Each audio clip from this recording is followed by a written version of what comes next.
नमस्कार दोस्तों, आपका संजीव ट्रैवलिंग ब्लॉग में स्वागत है। दोस्तों, आज हम श्री अमरनाथ यात्रा बहुत ही महत्वपूर्ण टॉपिक पर बात करने वाले हैं। दोस्तों, आप सभी को पता है कि इस टाइम अमरनाथ यात्रा चालू है, लेकिन अमरनाथ यात्रा में बहुत ज़्यादा भारी भीड़, लगातार भारी बारिश, लगातार मौसम चेंज की वजह से यात्री बहुत परेशान हैं। हमारे पास बार बार कमेंट आ रहे थे कि एक बार हमें पूरे अमरनाथ यात्रा की पूरी डिटेल बताइए कि तत्काल मेडिकल, RFID कार्ड, बालटाल और पहलगाम के लिए जो बस मिल रही है भगवती नगर से, क्या इनकी सुविधा बढ़िया है? अगर हम अमरनाथ यात्रा करने के लिए आते हैं तो कितने दिन में अमरनाथ यात्रा हो जाएगी, या फिर अमरनाथ यात्रा करने आए या नहीं? दोस्तों, आज हम आपको पूरी डिटेल से बताने वाले हैं। जितनी आपको जानकारी चाहिए दोस्तों, आपको इस वीडियो में पूरी जानकारी मिल जाएगी। अगर आपने हमारा चैनल अभी तक सब्सक्राइब नहीं किया तो प्लीज़ हमारे चैनल को सब्सक्राइब कर लें और बेल आइकन घंटी दबा दें, जिससे आपको नई नई जानकारी प्राप्त होती रहे। दोस्तों, सबसे पहले बात करते हैं हम तत्काल मेडिकल और रजिस्ट्रेशन की। दोस्तों, जिन यात्रियों को अभी तक परमिट नहीं बना है और ना ही मेडिकल हुआ है, वो यात्री यात्रा पर आए या नहीं आए, और आते हैं तो वो उनका मेडिकल और परमिट कहाँ पर बनना और कितने दिन लग रहे हैं। दोस्तों, आप सभी को बता दें कि तत्काल मेडिकल और परमिट में कम से कम 4 से 5 दिन लग रहे हैं और 3 से 4 किलोमीटर लंबी लंबी लाइन लग रही है तत्काल मेडिकल और परमिट के लिए। दोस्तों, अगर आप पे परमिट नहीं है और ना ही मेडिकल है तो अब यात्रा पर थोड़ा सोच समझ कर ही आएँ। अगर आ रहे हैं तो कम से कम पूरे 10 या 15 दिन का टाइम अपने साथ ज़रूर लेकर आएँ, क्योंकि कम से कम 5 दिन तो आपको तत्काल मेडिकल और परमिट में लग रहा है और 3-3 4-4 किलोमीटर लंबी लाइन लग रही है, क्योंकि इस टाइम श्री अमरनाथ यात्रा भारी भीड़ पहुंच रही है और सबसे ज़्यादा जो यात्री हैं वो हैं तत्काल मेडिकल और परमिट के वाले। दोस्तों, इसलिए आप अगर श्री अमरनाथ यात्रा पर आ रहे हैं तो आप सबसे पहले अपना मेडिकल और अपना परमिट बना लें। दोस्तों, और अगर आपको अपना मेडिकल और परमिट बनवाना है तो आप सीधे जम्मू आइए। जम्मू बन रहा है और भगवती नगर बनना हो दोस्तों, और जिसके लिए कम से कम 4 से 5 दिन लग रहे हैं। दोस्तों, अब हम बात करते हैं कि भगवती नगर से और जम्मू से बालटाल के लिए और पहलगाम के लिए बस सेवा कैसी है। दोस्तों, कितना टाइम लग रहा है? दोस्तों, अगर आपका परमिट बना हुआ है तो आप सीधे जम्मू आ जाइए और जम्मू से सीधे भगवती नगर आ जाइए। दोस्तों, और भगवती नगर से आपको बालटाल के लिए और पहलगाम के लिए बस मिलनी है, लेकिन पहलगाम और बालटाल की जो बस मिल रही हैं उनमें भी बहुत बड़ी परेशानी है।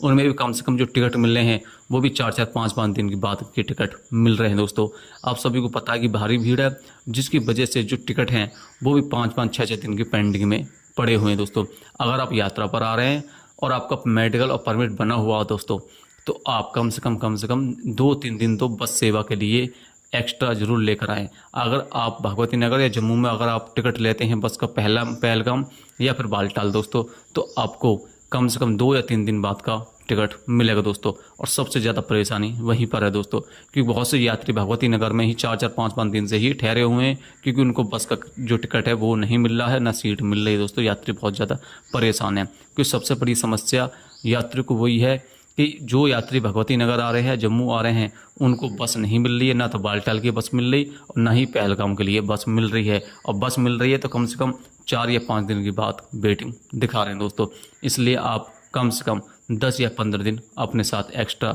ज़रूर लेकर आएँ। दोस्तों, अब हम बात करते हैं जिन यात्रियों का परमिट बन चुका है, ठीक है, तो उन यात्रियों को RFID कार्ड कैसे बन रहा है और कितना टाइम लग रहा है।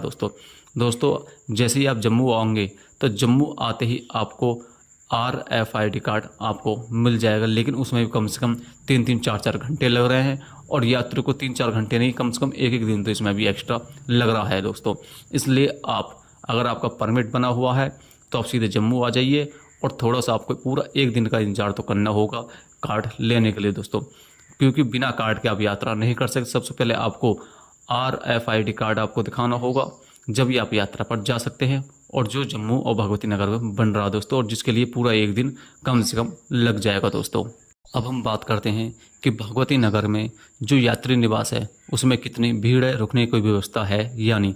दोस्तों, भगवती नगर में इस टाइम बिल्कुल फुल है, पैर रखने को भी जगह नहीं है भगवती नगर में इस टाइम। भीड़ इसलिए है दोस्तों, मैंने आपको बताया कि श्री अमरनाथ यात्रा के लिए जो यात्री आ रहे हैं उनमें सबसे ज़्यादा जो यात्री हैं वो तत्काल मेडिकल और परमिट वाले हैं, और जो भगवती नगर में कम से कम 5-5, 6-6 दिन से वहीं पर हैं दोस्तों, क्योंकि लाइन बार बार लाइन में लगते हैं और कम से कम एक यात्री का नंबर 3 या 4 दिन बाद आता है दोस्तों।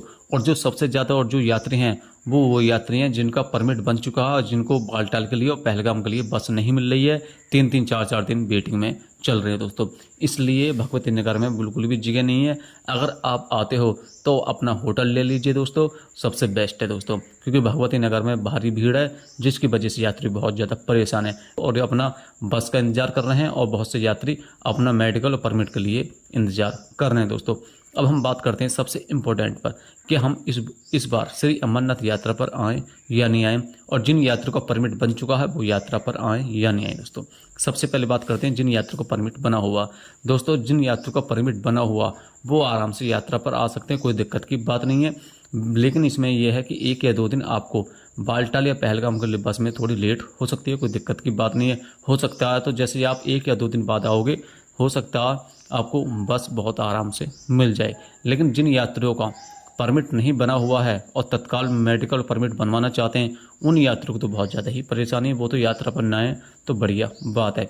अगर वो आना चाहते हैं तो वो अगस्त वाले महीने में आराम से आ सकते हैं, क्योंकि जुलाई वाले जो महीना वो तो बिल्कुल फुल है, पैर रखने को जगह नहीं है। और परमिट में तो दोस्तों कम से कम 5 से 6 दिन लग रहे हैं। अगर आप अगस्त वाले महीना में आते हैं, मान के चलिए अगस्त वाले अगर 10 तारीख के आसपास में आते हैं, 10 अगस्त को, तो आपका मेडिकल परमिट आराम से बन जाएगा, 1 दिन में ही बन जाएगा, क्योंकि भीड़ बहुत कम हो जाएगी दोस्तों। लेकिन अगर आप आते हैं जुलाई महीने में तो आपको बहुत ज़्यादा टाइम लगने वाला, और परेशानी तो पूछिए मत कितनी परेशानी होने वाली है दोस्तों। अब हम बात करने वाले हैं कि श्री अमरनाथ यात्रा का मौसम कैसा। दोस्तों आप सभी को पता है कि इस टाइम मानसून चल रहे हैं और मानसून वाले महीना में लगातार बारिश होती रहती है। लगातार श्री अमरनाथ यात्रा बारिश हो रही है, कभी बारिश की वजह से यात्रा रुक जाती है और जैसे ही मौसम साफ होता है तो यात्रा शुरू हो जाती है। आप आराम से श्री अमरनाथ यात्रा पर आ सकते हैं। अगर आपका मेडिकल परमिट बिल्कुल रेडी है, परमिट बना हुआ है, तो आप सीधे अमरनाथ यात्रा पर आ सकते हैं। आपको 1 या 2 दिन एक्स्ट्रा लग सकते हैं। अगर आप फैमिली के साथ आ रहे हैं दोस्तों तो थोड़ा सा आप कम से कम 2 या 3 दिन एक्स्ट्रा जरूर लेकर आएँ दोस्तों, अगर आप फैमिली के साथ आ रहे हैं। अगर आपको हमारी ये वीडियो अच्छी लगी हो तो लाइक करें, शेयर करें। हर हर महादेव।